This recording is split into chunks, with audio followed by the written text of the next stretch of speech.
Banyak nih Kak, kayaknya kiprahnya di dunia lawyer gitu. Iya. Seperti apa? Ya alhamdulillah kan gini ya, aku itu kan lulus 2016. Banyak orang kan kemarin-kemarin ada nggak sih berita acara sumpah, tapi memang aku tuh kan orang yang nggak pernah mau show off sebenarnya. Aslinya gue tuh pemalu banget jujur ya. Jadi pada saat aku ujian PKPA, ya aku tuh kesayangan Presiden KAI Pak Cucu. Sampai hari ini pun setiap hari Pak Cucu selalu motivasi aku, Pak Presiden langsung yang kamu itu pasti bakal sukses dari awal nih ya, dari tahun 2016. Kamu pasti bakal sukses. Kamu harus show off di luar kalau kamu tuh pengacara. Aduh Pak, aku bilang saya nggak pede ya kan, karena kan ibaratnya gini loh, dunia lawyer ini kan apa ya, dunia hukum ya kan, benar-benar yang straight gitu.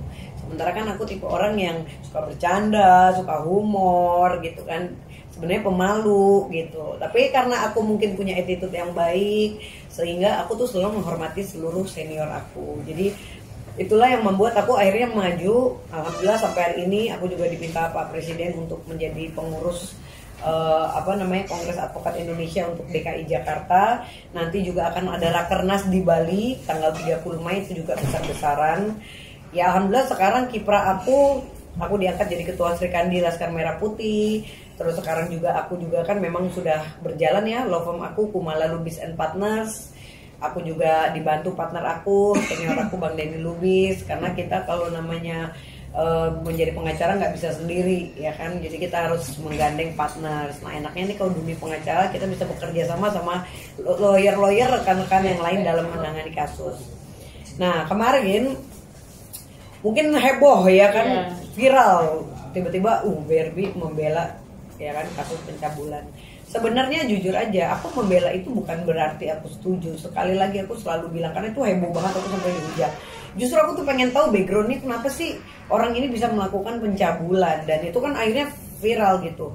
Paling tidak orang tuh harus tahu nih BRB ini udah sidang gitu loh. Itu satu pesannya. Jadi kan ketika mereka tuh kaget banget ya kan, dan ini menjadi atensi. Ternyata sampai ke Ibu Wakil Presiden juga sampai memperhatikan gitu. Jadi aku juga ya terima kasih banget ya, sekarang aku didukung juga dengan organisasi aku untuk mengambil kasus itu. Jadi aku nggak takut gitu loh. Mungkin orang menghujat aku, tapi di mata Pak Presiden, weh BRB keren, dahsyat, bisa ambil resiko dan membuktikan gitu. Nggak susah nggak sih maksudnya nge-brandingnya gitu, dari sebuah wanita halus sampai akhirnya susah banget Bo, kan gini ya, duit tuh habis miliaran jujur aja ya.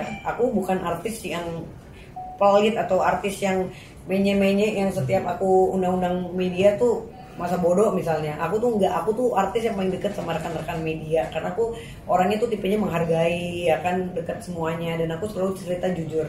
Jadi untuk menjadi BRB seperti ini, tiba-tiba di 2022 tiba-tiba BRB jadi ketua Srikandi, tiba-tiba BRB menjadi seorang lawyer, dan insya Allah abis ini akan ada kasus lagi yang lebih besar lagi. Ya doain aja dong biar aku tuh jadi sukses, jadi benar-benar pengacara kalau bisa internasional seperti Bang Hotman Paris, karena memang aku kan selalu tandem. Aku bilang kemarin aku juga ulang tahun kan, baru kemarin malam ulang tahun di Holy Wings, ada Bang Hotman Paris juga. Jadi Bang Hotman itu kan memang kita suka berantem juga ya di media berapa kali dari 2016. Kerennya aku tuh berani berantem sama Bang Hotman dari 2016 waktu itu kasus Gali ya, kasus Gali sama virus tentang anak ya, karena Gali nggak bisa ketemu anaknya. Jadi dari 2016 nih kalau mau tahu cerita aku sampai bisa kayak begini tuh benar-benar step by step dan penuh perjuangan. Jadi benar-benar nggak gampang. Sudah ya, terima kasih banget ya sekarang ini. Apapun itu kan aku harus profesional ya kan, siapapun klien aku tetap akan membela gitu, maupun yang salah atau benar, karena memang kita kan dilindungi oleh undang-undang, karena memang profesi pengacara memang harus membela klien apapun itu. Tapi pada dasarnya aku tidak setuju dengan perbuatan itu. Nah alhamdulillah aku juga sekarang ada kasus juga, ini juga seorang perempuan yang sebetulnya beliau ini adalah korban, tapi kok malah jadi divonis bersalah gitu. Kita doain aja ini, makanya pergerakannya saat ini yang penting semua rekan-rekan media, teman-teman semua udah tahu bahwa oh ternyata BRB itu nggak halu lagi, ternyata BRB itu benar-benar jadi pengacara, ternyata BRB itu punya law firm sendiri. Ya mungkin ini udah saatnya aku publish gitu. Akhirnya mungkin apa harus jadi pengacara seorang untuk bisa dapat dari seorang?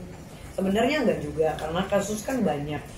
Jadi gini loh, viral itu kan nggak gampang gitu. Jadi aku tuh tipe orang yang lihat momen gitu. Selama ini aku nanganin kasus apa aja, orang tetap aja mencibir, ah kasus apa sih lo, nggak ada yang perhatikan.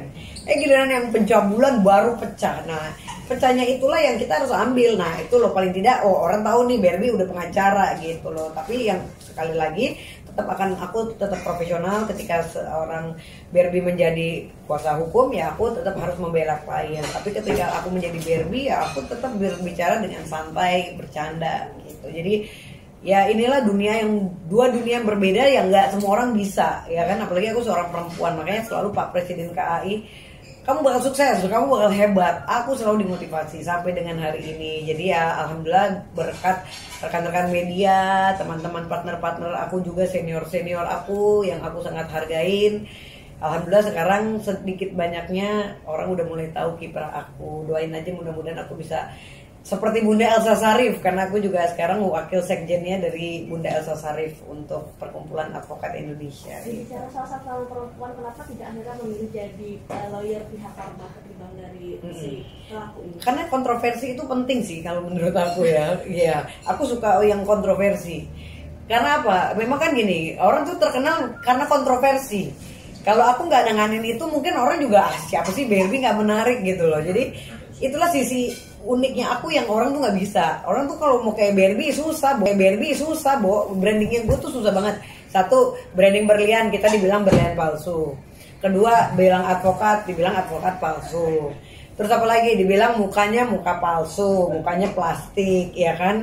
Terus apa lagi, semuanya tuh palsu, tapi rating Barbie itu nomor 1 gitu kan. Bentar lagi mau dapat award, bentar lagi aku juga mau tinju. Di tanggal 12 Juni aku akan melawan Irma Darmawangsa.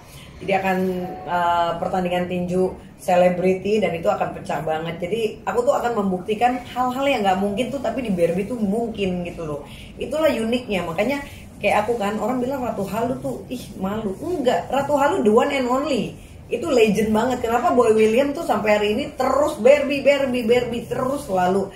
Aku tuh selalu diajakin, yuk bikin konten, yuk ini itu. Uya Kuya juga sama. Jadi gini loh, kita orang yang punya konsep dan orang nggak bisa ngikutin. Nah itu yang mahal. Jadi kan banyak orang artis cuma menter-menter ya. Contoh kayak zaman sekarang, cewek ya seksi-seksi doang di TikTok ya kan, tapi nggak ada isinya. Jangan kayak gitu. Lo harus benar-benar punya something yang kamu harus berani maju, berani ambil resiko. Kayak gitu kan kontroversi, resiko kan. Kok kasus pencabulan, tapi orang tahu tuh Barbie udah jadi lawyer, nah, udah terus so what gitu. Tetap aja aku dilindungi undang-undang, ya tetap hak aku kan udah tanda tangan kuasa hukum, ya aku tetap akan membela. Tapi hati nurani tidak membela, hati nurani hancur sekali karena seandainya itu terjadi dengan anak gue juga aduh gila ya, nggak ngebayang gitu. Makanya itulah yang kenapa aku mau ambil, karena aku ngerasain banget korban-korban. Nanti kan sidang lagi tanggal 17, pemeriksaan saksi-saksi di Pengadilan Negeri Depok gitu. Berarti nggak masalah kalau misalnya melawan hati nurani, kontroversi asal demi viral.